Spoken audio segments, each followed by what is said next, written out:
Yahobu, Bapak Ibu Pendeta, Sinenge, Majelis dan warga Gereja Amin, ini adalah channel YouTube Sinode Gereja Amin. Karena itu, bagi yang mencintai Gereja Amin, tontonlah, subscribe, like, dan bagikan. Gereja Amin yang tangguh, mandiri, dan peduli. Tuhan Yesus memberkati.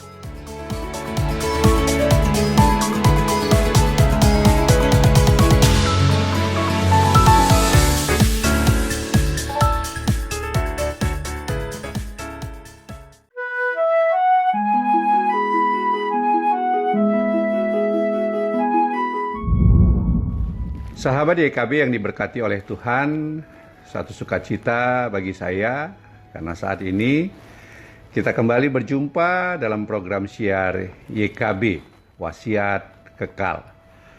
Satu program renungan firman Tuhan yang memandu kehidupan saya dan saudara.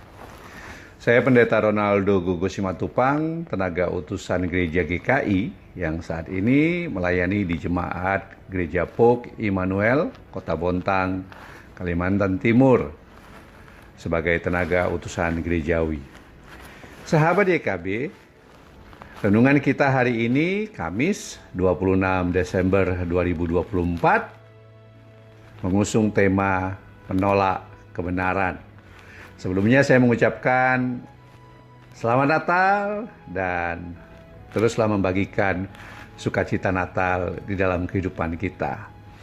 Kristus lahir untuk kita dan untuk seluruh umat manusia, untuk menebus seluruh ciptaan Allah. Kiranya kuasa kasih Natal melingkupi kita semua. Sahabat YKB, bacaan hari ini yang menjadi dasar renungan kita didasarkan pada teks yang terdapat di dalam Kisah Para Rasul 6 ayat yang pertama hingga ayat yang ke-7 dan Kisah Para Rasul 7 ayat 51 hingga ayat 60.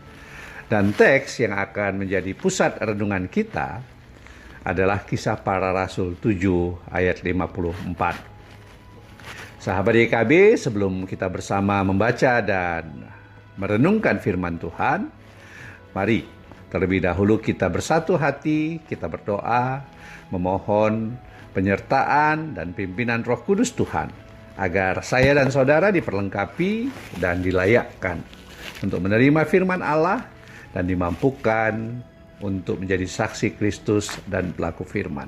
Mari kita berdoa. Bapa Surgawi, kami mengucap syukur untuk kasih setiamu di dalam kehidupan kami.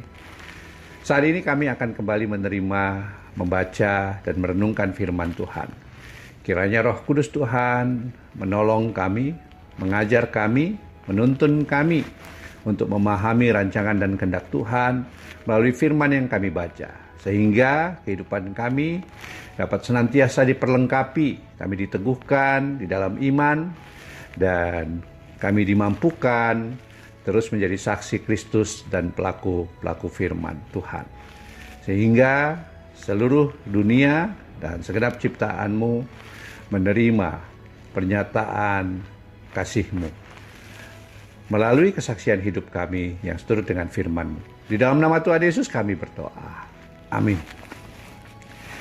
Sahabat YKB yang diberkati oleh Tuhan, mari kita baca dan perhatikan Kisah Para Rasul 7 ayat 54.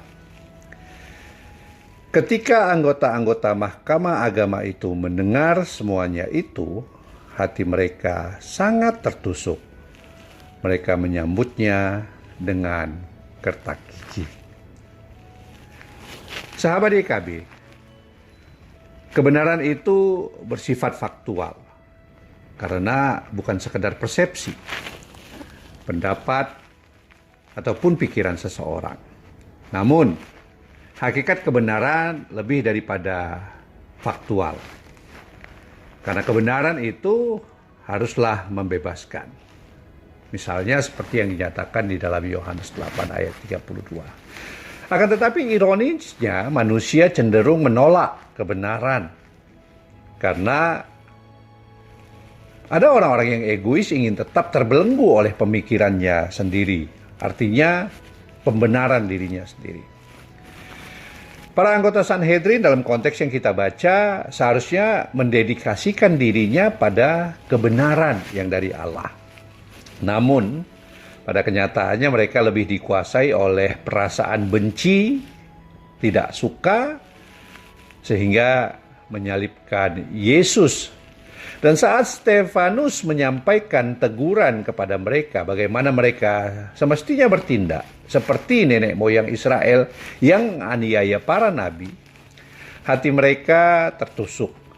Mereka geram, mereka marah. Lebih daripada itu, mereka secara brutal menyeret Stefanus dan melemparinya dengan batu. Stefanus mati sebagai seorang martir.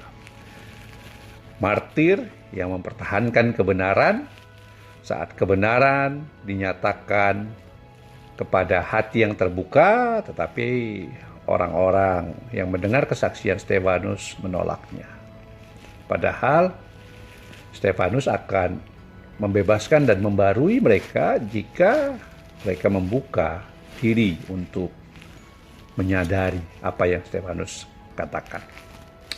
Sahabat YKB, seringkali ketidakbenaran menyelinap di dalam diri kita. Tetapi kita sering membiarkan dan merawatnya sehingga menjadi pembenaran, dan akibatnya saat kita diperhadapkan dengan kebenaran yang sesungguhnya, naluri pembenaran itu menjadi mekanisme pertahanan diri, self-defense. Dan kita mencari berbagai alasan pembenaran diri agar kita bisa menyingkirkan kebenaran yang sesungguhnya. Kita menolak kebenaran yang sesungguhnya karena merasa tidak aman. Kita berlindung di balik topeng kepalsuan, dan topeng kepalsuan kita di dalam kebenaran yang sesungguhnya itu terbuka. Dan tampaklah siapa kita yang sesungguhnya. Nah, sahabat YKB, kebenaran Kristus adalah kebenaran yang sesungguhnya. Kebenaran Kristus menyingkapkan semua kepalsuan, kemunafikan di dalam diri kita agar kita dapat sungguh hidup benar, sesungguhnya sesuai dengan rancangan dan kehendak Allah.